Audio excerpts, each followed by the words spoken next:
Hello guys, ఎలా ఉన్నారు? ఇప్పుడు గొప్ప వ్యక్తి గురించి అయితే వీడియో చేయాలనుకుంటున్నాను. ఆయన గొప్ప వ్యక్తి అని ఎందుకు అంటున్నానంటే వీడియో ముందుకెళ్ళే కొద్దీ మీకే తెలుస్తుంది. ఆయన చిరంజీవి గారు. 4 దశాబ్దాలుగా సినీ ఇండస్ట్రీకి చేసిన సేవకి లాస్ట్ ఇయర్ అంటే 2024లో భారతదేశం 2వ అత్యున్నత పురస్కారమైన Padma Vibhushan and Guinness world book record కూడా వచ్చింది ఆయనకి. అది లాస్ట్ ఇయర్లో. ఈ ఇయర్లోని ఒక బెస్ట్ అచీవ్ అయినా చేశారు. అదేంటంటే UK government life time achievement award అనేది అనౌన్స్ చేసింది.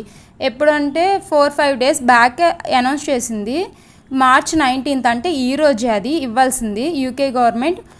అది ఇంకా ఆ వీడియో అయితే నా దగ్గర లేదు.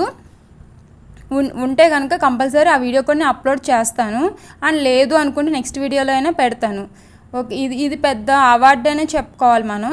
ఎందుకంటే ఇదివరకు అంటే మన తెలుగు వాళ్ళంటే చాలా చీప్గా చూసేవారు. ఇప్పుడు అట్లీస్ట్ ఇండస్ట్రీ వాళ్ళైనా సరే మన తెలుగు చాలా పాపులర్ అవుతుంది. నాకైతే చాలా ప్రౌడ్ అనిపిస్తుంది అండ్ హ్యాపీ కూడా. మీకు కూడా అలా అనిపిస్తే కనుక కామెంట్ చేయండి.